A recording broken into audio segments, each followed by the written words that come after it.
Assalamualaikum warahmatullahi wabarakatuh. Selamat pagi, selamat siang, selamat sore, selamat malam. Kembali dengan Pak Darja, Guru Mandua Ciamis dalam pelajaran sejarah Indonesia. Pada sesi ini kita akan mengulas materi tentang kekuasaan VOC di Indonesia.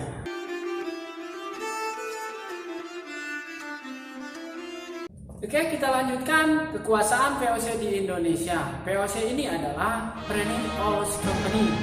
Jadi persekutuan dagang Belanda atau persekutuan para pedagang Belanda saat menjajah Indonesia. Sebelum kita lanjutkan, marilah kita mengucapkan basmalah bersama-sama. Bismillahirrahmanirrahim. Oke, sebelum memulai pelajaran, kita harus tahu dulu tujuan pembelajarannya apa.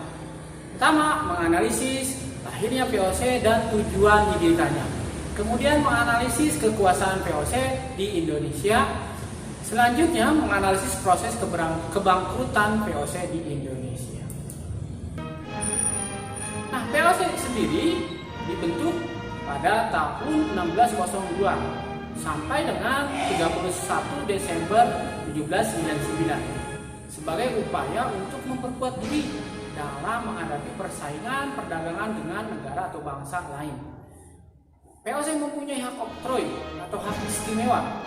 Kebijakan VOC di negara jajahan antara lain monopoli, ekstirpasi, pelayaran Hongi atau Hongi Tochten,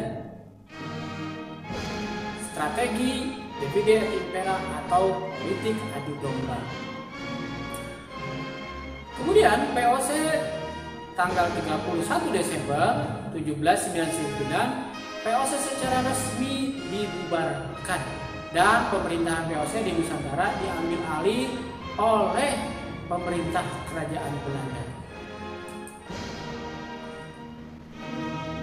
Selanjutnya, kekuasaan VOC yaitu terkait tujuan pembentukannya apa?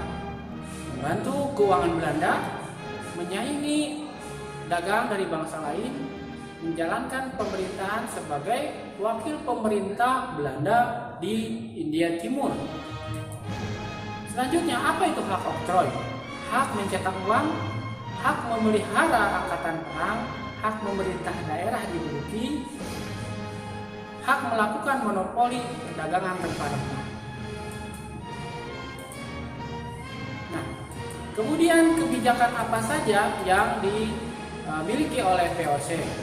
Yang pertama adalah Hongi Tochten atau pelayaran Hongi, yaitu pelayaran pantai untuk mengawasi pedagang Maluku agar tidak menjual rempah-rempah kepada pedagang lain.